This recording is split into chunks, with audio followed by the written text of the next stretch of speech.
I'm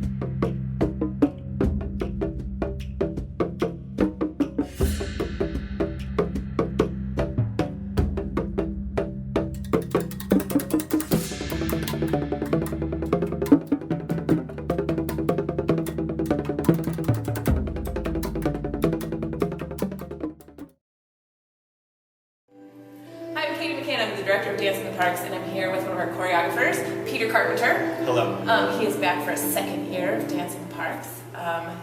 Second year.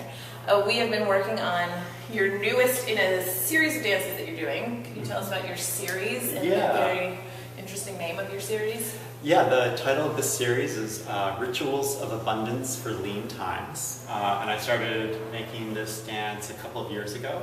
I started getting really interested in the way people started thinking about abundance and scarcity in relationship to the economic recession that the world has been going through, and thinking about scarcity as this kind of myth, right? The reality is there's the same amount of natural resources that there always has been. Right. We're just kind of failing to distribute that in an equitable way.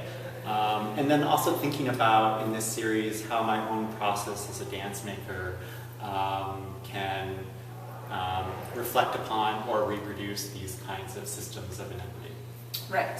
Okay, great. Yeah. Last year's dance was not part of the series. No. That was a pre-existing from another show. Yes, last year I set an existing work. It was a segment from a dance that I made on Lucky Plush Productions in 2008. But the two dances share a lot of themes. Yeah, we do. Cool. Okay, so this year's piece, Rituals of Abundance for Lean Times, number 9. Number 9. You should maybe go find the other 8. I'm sure they exist in the world somewhere. They do. So, yes. So this one is about ideas of community and thinking about how does a quartet of dancing bodies represent ideas of community. What are the different choreographic conventions and tools that we can use to get at different kinds of ideas of community, sometimes looking at leader-follower, sometimes looking at herd mentality, sometimes looking at more kind of porous and circular ideas of community. And kind of inviting the audience to consider their own participation in similar kinds of economies when they leave the space. Right, which I love, given that the community nature of what we are doing in Dance in the Parks, of like, you all showed up because you thought it was worth it. So here, be present, like really present. Yeah, that there is already, I think, a sense of community in that these people showed up to see some dance, and that says something and that does something. Yeah, I think. Yeah, and it's a very specific community for a lot of them that we go to. Yep. And that it's not Millennium Park, which is great, but that's all of Chicago. But when we come to your park, where you play with your kids, that's a very specific community. So, like, take notice. Yeah, which is what I love about Dance in the Parks, is just it brings dance to neighborhoods. I think that's just so cool. That's what we try to do. Yeah, it is. We're not going to rehash everything about his past and how cool growing up in Grant, Michigan was, but if you want to find out, he had an interview last year, so scroll down a little bit and find his other one. We can talk about growing up in Grant, Michigan was really fun. Yeah. The onion capital of the world. I remember. Very good. But we will talk about, since it is your second year, how is the process different, or is there anything that you, because you were prepared for how it was going to go, you somehow approached it differently, or trusted that I wasn't going to bring you idiots, or... I was blown away last year, and I'm blown away this year by how great the dancing is, and how smart the dancers are. Yeah. It's awesome. Last year I set an existing piece in 4.5 rehearsals. 4 rehearsals. I think it was 4. And this year I'm making a brand new work in 3 rehearsals, so it's a little bit more compressed. But it's also not 15 minutes. It's a short one. It's like, but brand new. But it's brand new. Yeah. And it a little bit hurts all of our brains. We love it, and I made sure that the people, I know what we were getting into. I made sure that our dancers were the dancers who can handle it, but it hurts your brains a little. A little. It's good. It's hard. Yeah. They look great. They're dancing very well. Yeah. Um, yeah, so I think... I'm in this one, because when you're the director, you can put yourself in the stuff you want to be in. Is that what you get to do? Uh-huh. Great. Yes, and then when you know that other people are going to be way better at something else, you're like, I will not be in this one. Perfect. Thank you so much. That's awesome. Yep. That's awesome. I'm fine with letting everybody else carry me. It's fine. It's all true. They do. They're great at it. Well, you're all great. Yes. But was there a difference in, I don't know, I just feel like I try to prepare everybody who is involved in the project, whether it's they're returning or they've done it before, of like, okay, what you think this is, it's not. You're not going to have time.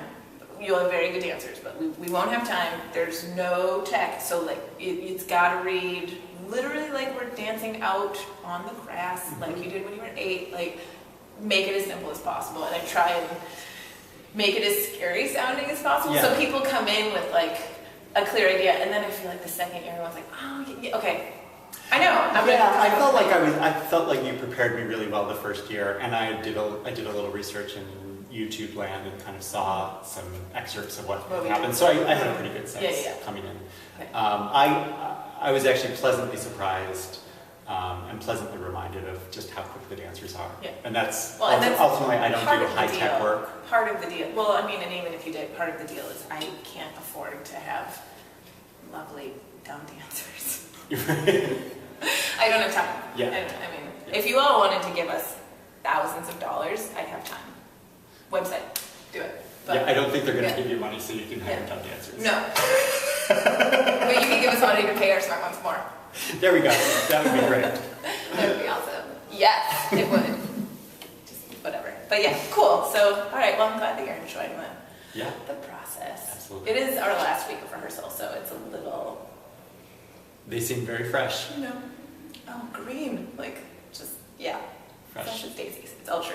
Cool, well, I'm glad. We have a special question from someone that you know. I know. Jeremy Stewart? Jeremy Stewart.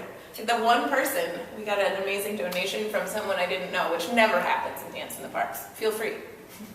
And then I did some Facebook stalking, and I was like, one mutual friend. Oh. This guy, So apparently he said lovely things about us while he was out in the Northwest.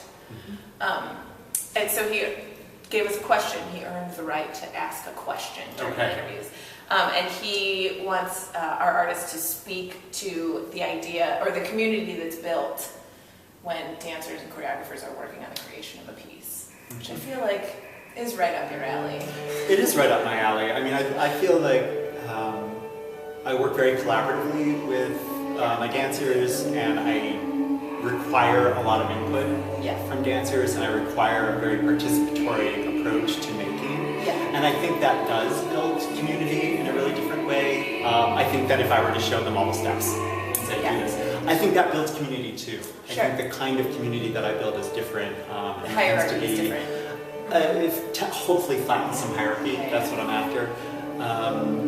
And I do know that people that I dance with are people that I tend to be in touch with for a long, long time.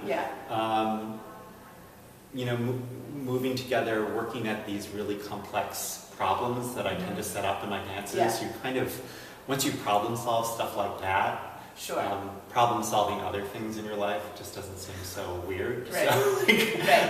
So other things come up kind of on around the frame of a rehearsal or around the frame of a performance that really impact my life in very positive ways. Sure. So, well, and I think being on the dancer end of your process, because you do solicit our, I don't know, how we're going to, like, this needs to happen, how would you do that? We know that you trust us in a way that if someone just came in and was like, here are the steps, we would do it. We would trust that what they're doing is good and do it, but it is very much like, do your job.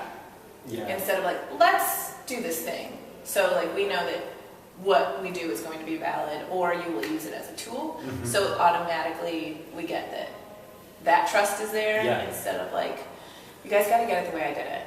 Right. Which is legitimate and fine, but a different dynamic. Different. And I think hopefully what happens too is that a trust is built reciprocally. So like I absolutely trust the dancers, and then hopefully that they then trust me when I do make a change, intervene in some way that they know that like this is about the work and not about personality or ego. Sure. Yeah. No, there's zero ego. He's the most self-deprecating guy in the entire world. I love that you start with like, this could be bad. Let's try it. This is like, I got that from Victoria Marx. Victoria Marx used to be in rehearsal. She's like, I'm sure this is a horrible idea, but let's try. And it works so well. It really does. Totally and you're also like, I had a bit of a meltdown one day when I couldn't get a thing. And I was like, come on, throw a fit. I'm the director, I can throw a fit. And he was like, I'm always that guy. And I was like, I doubt he's ever. I'm always that guy. I'm always the one who's the last person to figure out what's happening on the floor. But it made me feel better. Always. In the day. I came in the next day and I had it. She did. I do my homework. That was not working. Sometimes a little jammed up. It's not like I don't have things to be doing. It's true. Yeah. Anyway. Okay, so that's all I have for you. Great. All of you, we are 1 week away from our performances. We start July 23rd, which is Tuesday. So go to our website, dancingtheparks.org, find our performances. Very exciting news up on the website. We're giving away tickets. You can go see shows at like the Harris Theater and Hubbard Street and Dance Works and all kinds of great people, Chicago Tap Theater. You're gonna wanna look that up, different ones at every park. So figure out when you're coming and we'll give you free things. If you wanted to give us money, you know, we have to buy costumes and rent trucks and all that expensive stuff. Maybe these guys need to be paid. You know, he's worth it, for sure. If you want to make donations there, you can totally make donations there, and we will love you forever for it. So, look it all up. Hopefully we'll see you at the park. Thanks.